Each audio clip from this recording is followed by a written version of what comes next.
જય હિન્દ, જય ભારત મિત્રો. હું છું કિશન મીઠાપરા. આપણી ચેનલ મારો સમય મારું પુસ્તકમાં આપ સૌનું હાર્દિક સ્વાગત કરું છું. આજે આપણે જોવાનું છે ગુલામ વંશ. ગુલામ વંશની શરૂઆત ક્યાંથી થઈ? તો 1191માં પ્રથમ યુદ્ધ લડાઈ છે પૃથ્વીરાજ ચૌહાણ અને મોહમ્મદ ઘોરી વચ્ચે. બરોબર. તો એ યુદ્ધ મોહમ્મદ ઘોરી હારી જાય છે. આમ તો ઘણા બધા યુદ્ધ લડ્યા હતા, પણ હવે બે મુખ્ય યુદ્ધની અહીંયા વાત કરવાની છે ખાલી આપણે. 1191 અને 1192. પછી 1191માં હારી જાય છે એટલે પૃથ્વીરાજ ચૌહાણને દયા આવી જાય છે. પેલો પગે પડી જાય છે કે બાપુ મહારાજ મને રહેવા દો, રાજન મને જીવતો જવા દો. આવું કર કરે એટલે આપણા રાજાઓ દયાળુ હતા એટલે દયાના કારણે છોડી દીધો. આવી રીતે 5-7 વાર છોડ્યો છે. આગળ બધા યુદ્ધમાં હારેલો જ છે ઓલરેડી. બરોબર. પછી 1192નું યુદ્ધ થાય છે મોહમ્મદ ઘોરી અને પૃથ્વીરાજ ચૌહાણ વચ્ચે. એમાં પૃથ્વીરાજ ચૌહાણની હાર થાય છે. કેમ હાર થવાનું કારણ એક હોય છે કે ફૂટલે અંદરો અંદર સપોર્ટ, એના કારણથી આપણા રાજાઓ હારી જતા હતા. બાકી આપણા રાજાઓ મહાન જ હતા. બરોબર. તો હવે શું થાય છે કે હવે મોહમ્મદ ઘોરી દિલ્હી સલ્તનત ઉપર પાયો નાખી દે છે. દિલ્હીની જગતમાં એનો પાયો સ્થપાઈ જાય છે. બરોબર. પછી મોહમ્મદ ઘોરી કુતુબુદ્દીન એબેકને એનો સેનાપતિ તરીકે રાખે છે. કારભાર બધો સંભાળવા કુતુબુદ્દીન એબેકને આપે છે.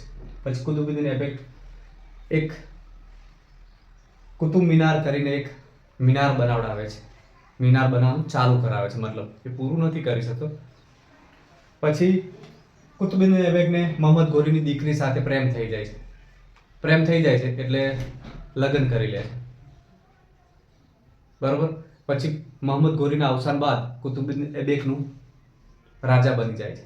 રાજા બને છે એટલે પછી એમની પણ એક દીકરી હોય છે, પણ કુતુબુદ્દીનનું જે કામ હોય છે અધૂરું રહી જાય છે. કેમ? કારણ કે પોલોની રમતના શોખીન હોય છે. એબેક જે છે એ પોલોની રમતના શોખીન હોય છે એના હિસાબથી. પછી શું થાય છે, એક દિવસ પોલોની રમત રમતા હોય છે અને ઘોડા પર પડી જાય છે, ઘોડા પરથી, અને પાછળ કંઈક મગજમાં હેમરેજ થઈ જાય છે અને મૃત્યુ પામે છે. બરોબર. પછી શું થાય છે કે એમની દીકરી હોય છે, કુતુબુદ્દીન એબેકની જે દીકરી હોય છે એની સાથે ઇલ્તુત્મિશને પ્રેમ થઈ જાય છે. એટલે પછી સત્તા પર કોણ આવ્યું? ઇલ્તુત્મિશ. બરોબર. હવે ધીરે ધીરે એવું બને છે કે ઇલ્તુત્મિશની ઉંમર થાય છે એટલે એને એક દીકરો અને એક દીકરી હોય છે, રજિયા સુલતાન કરીને. બરોબર. તો પ્રથમ મહિલા શાસક તરીકે જો ભારતમાં હોય ને તો રજિયા સુલતાન. આવો પ્રશ્ન કદાચ તમને પૂછે કે ભારતના પ્રથમ શાસક તરીકે સ્ત્રી કોણ હતા? રજિયા સુલતાન. બરોબર. પછી રજિયા સુલતાન ને કંઈક વિવાદ થાય છે. બધા લોકો વિવાદ કરે છે થોડો ઘણો કે ભાઈ સ્ત્રીને વહીવટ ના સોંપાય, સ્ત્રીને વહીવટ કરવાની કોઈ હક નથી, આમ તેમ, એ વખતના જૂના વિચારો. પછી શું થાય છે, રજિયા સુલતાનને ગાદી પરથી ઉતારી દેવામાં આવે છે. પછી એમના ભાઈ નાસિરુદ્દીન હોય છે, એમને પાછા બેસાડવામાં આવે છે. પછી નાસિરુદ્દીનના મૃત્યુ બાદ ગિયાસુદ્દીન બલબન આવી જાય છે. પછી એમની સત્તા સ્થપાય છે. હવે જો સત્તા કાયમ કોઈના હાથમાં રહી નથી. અહીંયા આપણને જાણવા એટલું મળે કે સત્તા કાયમ કોઈના હાથમાં રહી નથી. કંઈક 10 વર્ષ, 20 વર્ષ, 30 વર્ષ રાજાઓ બદલાતા રહ્યા છે. બરોબર. પછી આવે છે કોણ? જલાલુદ્દીન ખિલજી, એમનો સેનાપતિ. જલાલુદ્દીન ખિલજી ગિયાસુદ્દીન બલબનને હત્યા કરી નાખે છે. પછી જલાલુદ્દીન આવે છે. પછી જલાલુદ્દીનની દીકરી સાથે એનો જમાઈ, એનો ભત્રીજો બને છે અલ્લાઉદ્દીન ખિલજી. બરોબર. આમ આગળ ચાલતું જાય છે. તો આપણે ફક્ત જોવાનું હતું ગુલામ વંશ. તો ગુલામ વંશ શરૂઆત થાય છે મોહમ્મદ ઘોરીથી, કુતુબુદ્દીન એબેક, પછી ઇલ્તુત્મિશ, રજિયા સુલતાન અને ગિયાસુદ્દીન બલબન. આટલે સુધી આપણે તૈયાર કરવાનું છે.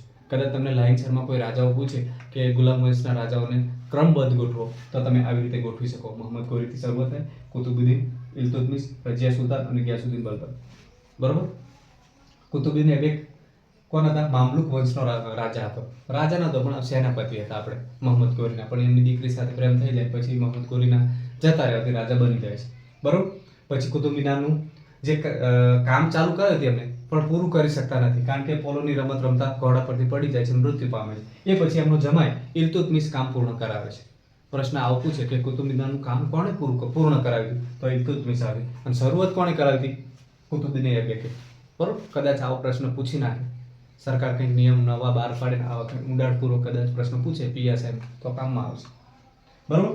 પછી રઝિયા સુલતાન આવે છે. રઝિયા સુલતાનની વાત કરીએ કે ભારતમાં ભારતીય સ્ત્રી મહિલા પ્રથમ શાસક તો રઝિયા સુલતાન. બરોબર.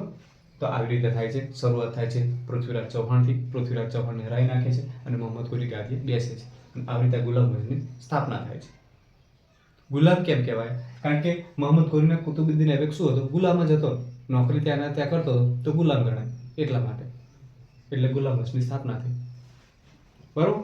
જો વિડીયો ગમ્યો હોય તો લાઈક કરો, શેર કરો અને ચેનલને સબસ્ક્રાઇબ કરો.